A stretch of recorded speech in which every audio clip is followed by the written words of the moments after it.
Welcome to the 5-Star Revolution podcast with your host, CJ Price. We want to thank all of you so far for supporting us on the 5-Star Revolution podcast. If you haven't already, go over to Facebook right now and just type it in, folks. 5-Star Revolution podcast on Facebook and subscribe to our YouTube channel right now, 5-Star Revolution podcast. Tonight, we have a very special guest that I've been looking forward to. His name is Crash Jaxon. How you doing tonight, sir? Man, I'm doing really good. Just happy to be here. Thanks for having me. No problem, man. Thank you so much for being here tonight on the 5-Star Revolution podcast. It's a true pleasure. Pleasure's all mine. So let's start from the beginning here. Were you a fan of growing up when you were a little kid?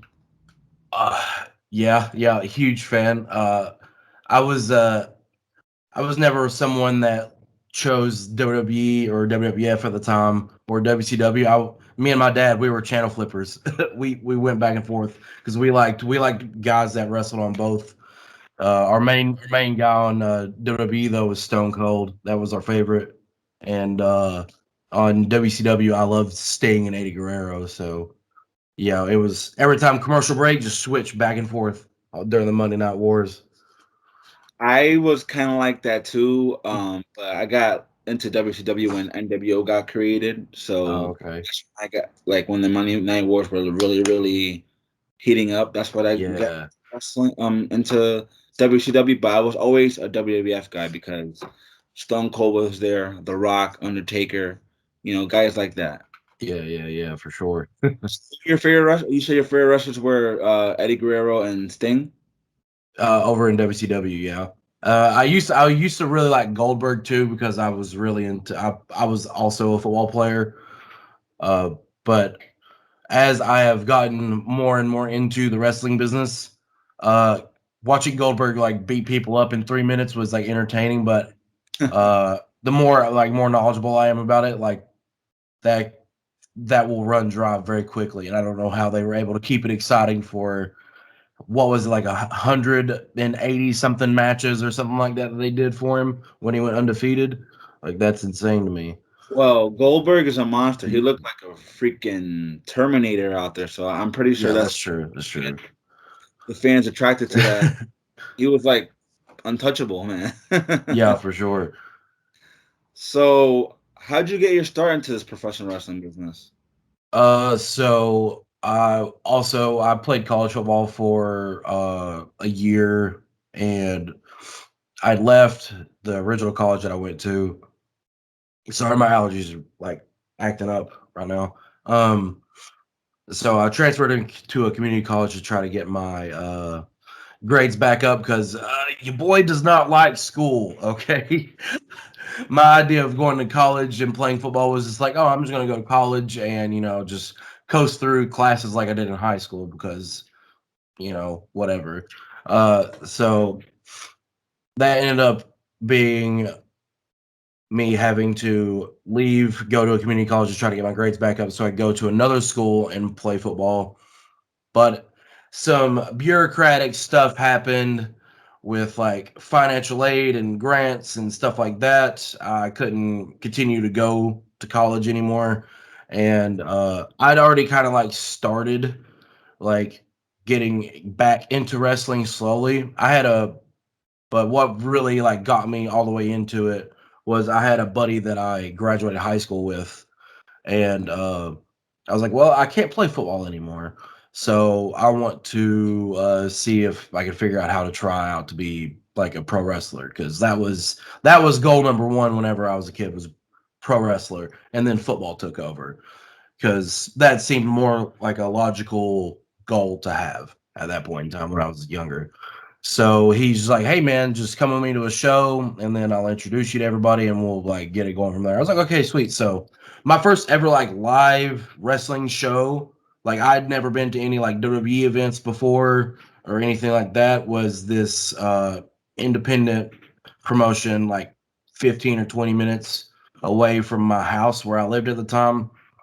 And I got there and I was like, "Oh, this is sweet." And so I I talked to the promoter and everything like that. I got to get in the show for free because I helped set up and tear down and do all that stuff.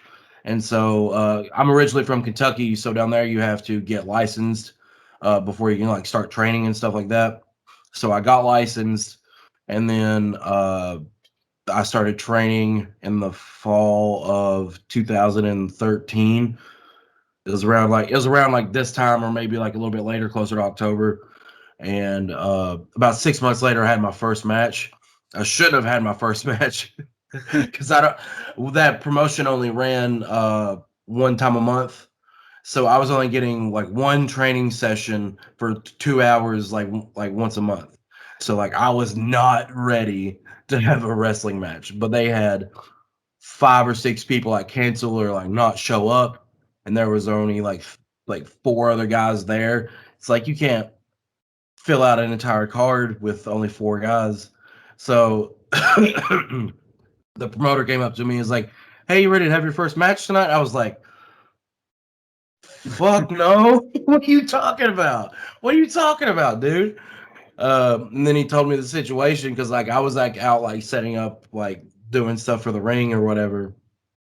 And I was like, I don't even have gear or anything. I haven't figured out like what my name's gonna be, like nothing. Like I had like ground zero. Like I could do some of the super basic stuff in the ring. Like I could bump, I could run the ropes, I could like put someone in a headlock, but that was pretty much it. So I was like nervous as hell. And then whenever I my music hit that I used for that night, it just like all that nervousness just like went away, and I was like, oh man, this is awesome. So like after that, like first time I heard like that pop whenever you come out, I was like, oh, it's like the most addicting thing I've ever like had to deal with. So yeah, that's how I ended up starting. It wasn't as pretty or glamorous as like some people, because like I know a lot of my friends, they went to like traditional wrestling schools. I just showed up at this local indie promotion and got trained by a bunch of random dudes that haven't done anything in the business for real. But So you got trained by Dave Crest and Sammy Callahan, right? yeah, a few years later, in 2018, about halfway through 2018, I moved up to Dayton, Ohio, to train at the OI4K Academy, with Dave and Sammy, which uh, Sammy had more of a hand with helping me than Dave did. I mean, I lived with Dave at the time, but like I was in the ring with Sammy more doing stuff, like just him showing me things, like teaching me stuff. I was like more as far as like the physical aspect of wrestling, like getting relearning new stuff and trying to get old habits like broken away. It was mostly Sammy. So how was that experience for you training with Sammy Callahan? So it was very like jaw dropping, I guess you could say. I was almost starstruck a little bit because I'd seen him on NXT a little bit before, like he asked for his release, and then I'd seen him on Lucha Underground. So I was like, like I didn't know that he was helping at the school. I just thought it was Dave's school. And then I talked to Dave like after I moved up there. He was like, "Oh yeah, Sammy just moved back. He's gonna be helping with the school." I was like, "What?" So because like I wasn't like that. I wasn't really like that with like Dave or like even Jake, because I'd met them like for several months before traveling up to like going to like Rockstar Pro and IWA Mid South, because that's where they were regularly wrestling at the time. So like I was traveling up and down the roads with Larry D, because he's also from Kentucky, and we like lived in the same town for a while. So I was traveling with him, and that's how I got to know all those guys and kind of got helped me get my foot in the door to move up here and then get my foot in the door at Rockstar and IWA Mid South. So you mentioned when you first had your first match, you didn't know what your wrestling name was. What was your wrestling name? Was it Crash Jackson or something else? No, so like since I hadn't even like figured out what my name was gonna be yet, like I had like tossed around ideas, but nothing was like really like sticking to me yet. So the ring announcer, who is the promoter's wife, she just came up with some random name, and she didn't even tell me what it was going to be. So like as like she's announcing me on my entrance, she calls me the Golden Tank Rex Howard, and I'm like, what? Like, who? I wasn't wearing anything gold. Like, I borrowed a red and white like wrestling singlet from one of the guys in the back. I had on a white like t-shirt over top of it, like just to wear for like entrance gear. Uh, I was wearing like all black basketball shoes. I hadn't even got like boots or like wrestling shoes yet. So like nothing I was wearing was gold, and it just like it's super funny. I was telling my Twitch chat about that story, and someone edited a picture for me, and it's of Shotzi Blackheart in her like little tank that she rides around in, Yep. and they painted it all gold, and they photoshopped a pic like one of my promo pictures and put my head on like the end of the barrel. That's funny, bro. So how'd you come up with the Crash Jackson character and what it's about? So basically, for a while, whenever I was trying to like spitball like my name and stuff like that, I originally wanted just like a one word name like Rhino, Goldberg, at the time Ryback, you know, just like those like one word names. I thought, oh, that'd be dope. Um, but then one of my tag partner at the time, who also like helped train me because this was like super early on. He was like, "You will get over better if you seem more like an actual person. So like, have a last name." I was like, "Okay, cool." So I was hanging out with one of my buddies, well, like one of my oldest friends, and I was like, "Dude, help me just like figure out a name. I can't think of anything at the moment. I don't know why. I'm just drawing blanks. And like I sit at home and like look through like the WWE video games, like see if there's any name that just sticks out to me. And like none of them like really popped off to me. And then I was like, you just rapid fire some names to me. And he was just naming off like a bunch of whatever. And then he said Crash. And I was like, ooh, like that one just like spoke to me, you know? It just, you know, you have that like favorite t-shirt or that favorite hoodie, it just fits just right, you know?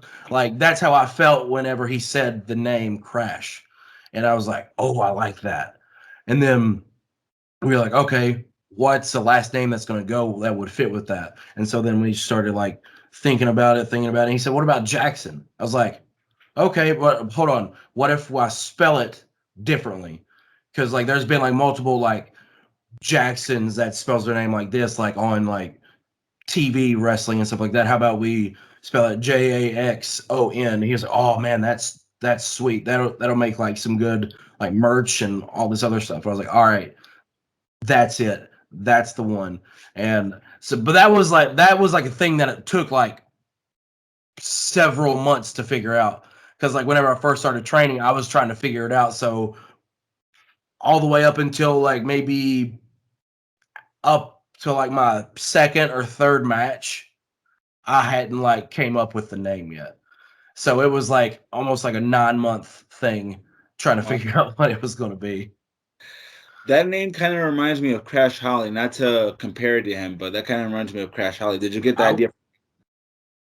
so like whenever he said that, it like stuck, and then I was like, oh wait, I was like, oh crap! I always like loved watching Crash Holly matches. He was very super entertaining, especially like whenever him and Hardcore Holly was doing the super heavyweight stuff. They're counting around the weight scales. I just thought that stuff was so great, and it was just like awesome to see like Crash Holly like in WWE getting to do all this cool stuff because like he's a smaller dude, like he's not very tall, but like he was like in shape and stuff, and he was a good wrestler, Right. and that kind of helped give me hope because like I'm not the tallest guy, I'm 5'10", so that kind of gave me hope to like be like maybe that I could get there at some point in time, and then even since then, like the landscape of wrestling has changed a lot. So like, not so much of like height and weight and like necessarily like how your body looks will like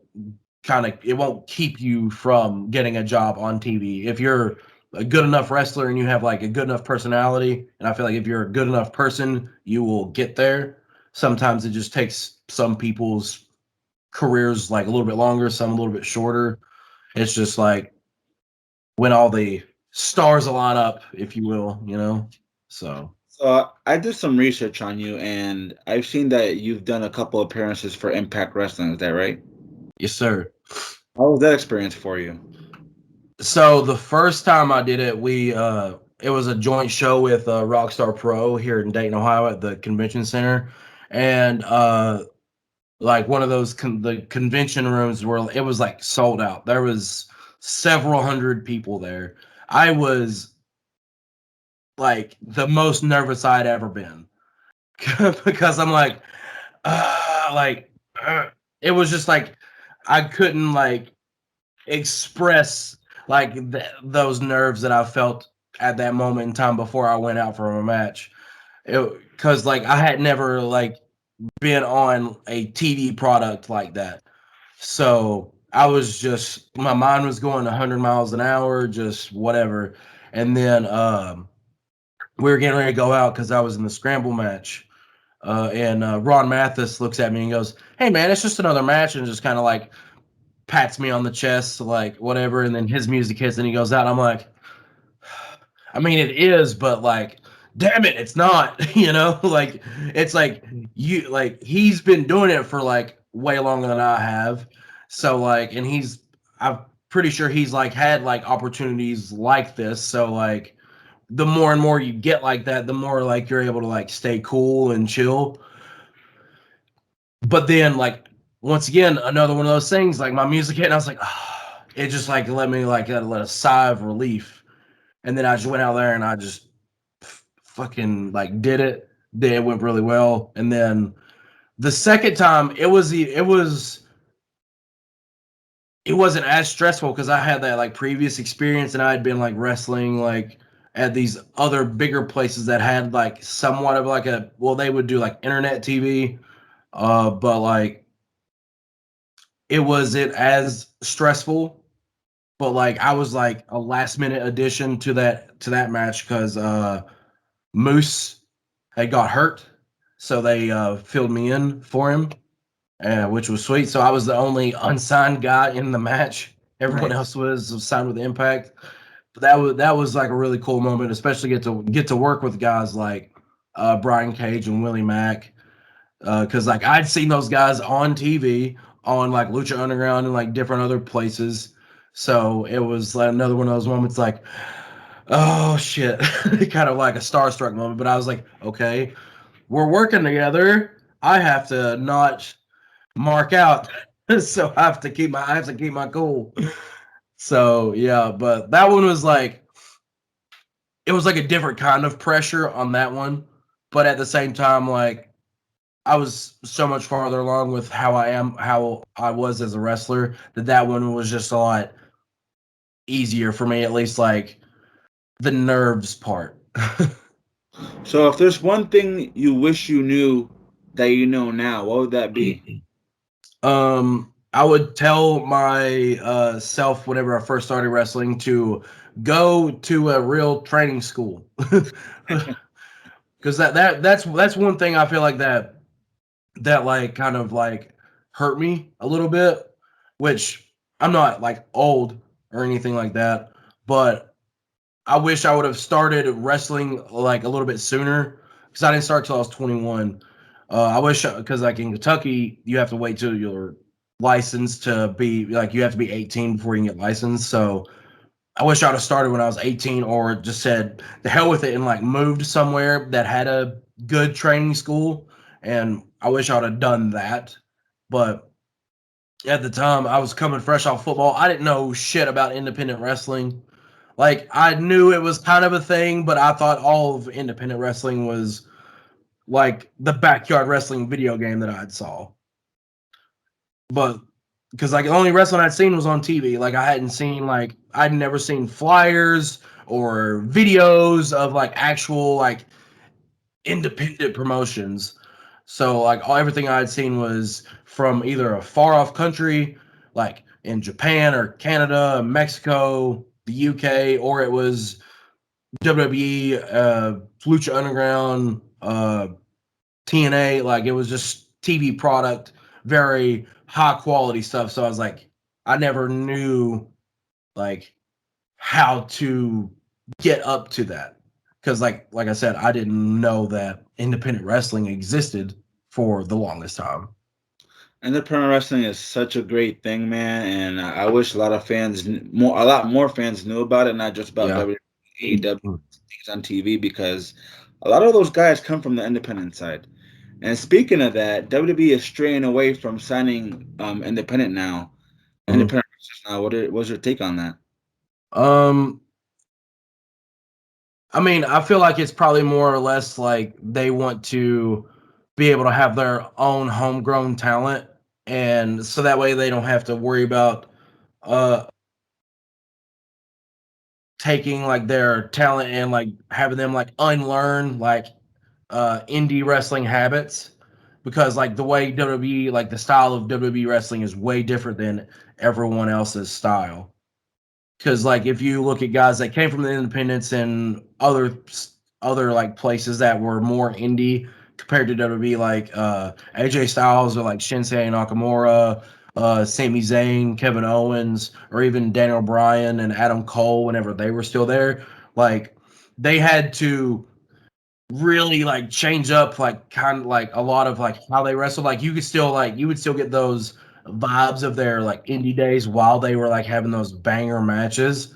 But as a whole, like they were very toned and watered down just for the casual WWE fan because that's what WWE like really like goes towards. They want everything to be simple, very not necessarily plain, but like just a little sprinkle of pepper. You know what I'm saying? Right. Just so that the casual fans that some might be just changing the channels and see that they could like get locked in on, oh, what's this? And something that they could keep up with. And so like I don't hate it. I mean, I don't love it, but like it's like their thing. They want to be able to like build up their own talent and uh just not have to worry about like having them unlearn habits that you learn while on the indies because it's a whole different style because like I have friends that are down there in NXT and like they've had to like unlearn some things and then relearn new things of like new way of doing stuff. So So this is a new little segment that I'm trying on my podcast, if you don't mind doing. Shooting a 30-second promo in character, whether it's a face or a heel, on anything you like, sir. on a what you cut out for a second. I said shooting a heel or Mhm. face promo on anything you would like on an opponent like myself, on the podcast, on anything. Just I want to hear in character promo. Okay, okay. I'm gonna get a drink of water real quick.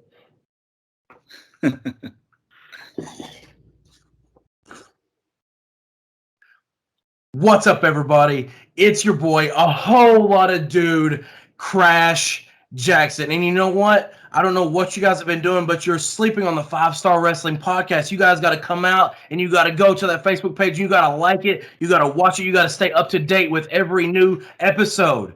What are you doing? Come on, I'm here. There's other greats like me here. What else are you got to do? Come watch the show.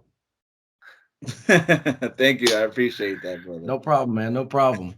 So, what are you nowadays? Face or a heel? Predominantly, I'm a baby face, but there's a few random places that I go to sometimes. At IWA East Coast, I am a heel randomly. I don't know why, but or I think like last time I kind of turned face, but I'm not sure because the heel tag team I was in, we kind of split up, and then like we had a heel ref. We were kind of like NWO ish right there because we had a heel ref. He'd come in like quick count for us and stuff like that. But then like we lost our tag titles, and so me and my tag partner we just like punched him in the face after the match, and then the crowd cheered for us, and then we like shook hands and we like left separately. So I don't know if I'm still a heel or if I'm a face now. And this other place in Kentucky that I go to, I just turned heel there. It took four attempts for it to happen. Uh, I don't know, but like predominantly, literally everywhere else, I am a babyface, and I try to make sure that I am a babyface whenever I go places. Uh, Mostly because um, I went to I think the school's name has changed. Whenever it first opened, it was the One Fall Power Factory, QT Marshall School. I think it's like I think it has a different name now. I think Cody took over the school and it's like the Nightmare Academy or Nightmare Factory or something like that. So I went to their first ever like training camp. I think it was in 2018, 2017, somewhere in there. And Ray Lloyd, Glacier, and Delirious was two of the coaches there. And Delirious told me that he said, I don't know what it is, but like you have like this aura about you. And if you've ever like met Delirious, he's very kind of like spiritual and kind of like into like chakras and energy and stuff. He was like, I don't know what it is about you, but your aura and like I just want to cheer for you. Like whenever I see you in that ring, I just want to clap and like want to see you win. And then like Ray was like, yeah, like you should be a baby face like everywhere you go. Just because like you have like this energy that just makes me want to like see you win, want to see you like overcome whatever adversity that you're going through in a wrestling match. And so I've taken that and everywhere I go, I'm like, hey, can I be a baby face? Especially if it's somewhere like new that I'm going to. I was like, yeah, can I please be a baby face? Because then also it helps me make more money because I Right. can sell merch because uh some places are like kind of old school and they don't want like heels being out and selling merch. And I just feel like I end up selling more merch whenever I'm able to be out at my table than having someone else sit at my table for me. Just because people see your stuff and they're like, oh, well, Crash isn't here. I don't want to talk to this person, whoever it is that's sitting behind the table for me. But then they're like, I'll be back there and like, and then they're more willing to buy things from me if I'm actually there and able to have like a conversation with them to make me seem more personable to them and more relatable. Right. So being a baby face is your favorite thing to do then. Yeah, like working heel is fun. It's easy. I honestly think it's way easier than being a baby face. But as far as everything else, it just like I have like I guess a natural baby face mode. So like that's like default setting for me, you know? So I just feel like it comes a little bit more natural being a baby face and being more like a positive, like kind of uplifting sort of figure. So a couple more questions before I let you go, Mr. Jackson. How do you deal with backstage politics? How do I deal with them?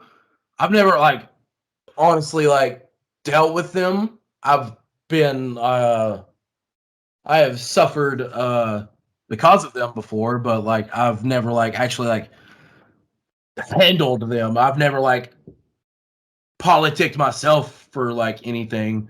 I hate backstage politics. It's one thing to like if someone has like an idea and it's like it doesn't make sense or anything like that for whatever the story is. And if you have like another idea and you're like, hey, what if we do this? And then it ends up being a better one that works out better and is beneficial for all parties involved. Like, I think that's okay, but I wouldn't even call that like politicking. I think that that's like working together to have like the best overall product. But then there are other people like, oh, you want to do that just to get yourself over it. You know, it's just it's a business, yes, but it doesn't have to be as cutthroat as it can be. It's like Right. if everyone would be just more willing to like work together and just make everyone look good, everyone would look good. Everyone would make more money. Everyone would get more bookings. Everyone would get more opportunities. So it's just it's dumb. It's dumb because whenever I first started at those like earlier promotions, there was a lot of a lot of backstage. Like I was never like involved in them, but I would see it. Right. And it's always the same guys like in the main event, like title picture and all this and that, even though like their matches are not that good or half the crowd leaves after like this one person's match goes. I've literally had that. Like me, I've had a match at multiple shows, like whenever I was first starting out, that like fans would just come to watch me and my tag partner wrestle whoever, and then like it'd be like a house of like 100 people. 40 of those people would leave after our match was over. That's So funny. like who really is the draw here? And like it doesn't like it's not so much like that like in a lot of the places I wrestle at now, but like down south, like in Eastern Kentucky, like where I used to predominantly wrestle in like those areas, people would legit just come to see and watch like one or two guys wrestle, and they would just say, "Screw it, well, I'm leaving." So then they are not like out all night, you know. They just want to come see like one or two people wrestle, and they dip. And like it's it's not necessarily like the other talent's fault, but maybe they should, I don't know, do something to make them be also a favorite wrestler so that they'll stay and watch for whenever they are wrestling, like in the main event or whatever. I totally agree with you, man, and I couldn't say it better myself. So my last question for you, Mr. Crash Jackson, is what can we expect out of you in the next 3 years? In the next 3 years, man, honestly, hopefully I am more traveled. Hopefully I will have gotten some international travel under my belt. That is like the biggest goal, honestly, right now for me is to go like overseas, go up to Canada, go down to Mexico. Uh, that's huge. That's probably one of the top goals is to go international, other than like earning a contract from somewhere. And hopefully, honestly, within the next 3 years, I would love to have a contract somewhere. But like, who honestly, you can't really tell on those things. This is just me being hopeful because like it could take 10 more years, you know, or it could be in the next 6 months. It's really, you don't know. But hopefully within the next 3 years, I would love that. But yeah, right now, like, honestly, the short term is to try to uh, get on like some of the more bigger, like, independent promotions that I have yet to be a part of. Um, and then potentially maybe get some like AEW dark matches or get some more spots at Impact or maybe something at MLW or anything like that. It's just it's a grind, you know. You know how it is. It's a grind, and it's going. It'll take time, and I'm willing to put in that time. Did you make the PWI 500? I did not. Oh man, I thought you were gonna make it, man. You're a great wrestler. I've seen your work, and I wish you the best of luck in your career, my friend. Thank you, man. I really appreciate Like that. any social media or anything like that?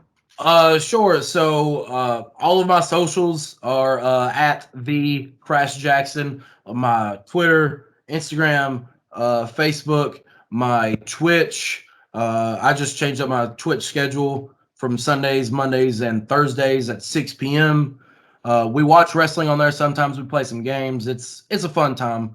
My Pro Wrestling Tee store is at the Crash Jackson as well. I also have a Teespring store, which I would much rather people go to that one and buy because I get a bigger cut whenever people buy my stuff on that one. So that one is shop Crash Jackson merch. It's like teespring.com/, like shop Crash Jackson merch. And I think that is it as far as my plugs. So thank you. I appreciate it, man. No problem, Crash Jackson. We appreciate you coming here on the Five Star Revolution podcast. It was a true pleasure. Like I said, we wish you the best of luck in your career. I see you going a long way, my friend. And for you listeners, don't forget, go over to Facebook right now for your chance to win a $200 Visa gift card. Facebook, Five Star Revolution podcast. If we reach 1,000 likes, so share, share, share, and subscribe to our YouTube channel right now. Five Star Revolution podcast. Mr. Crash Jackson, I hope you have a great day, my friend. Thank you, my dude.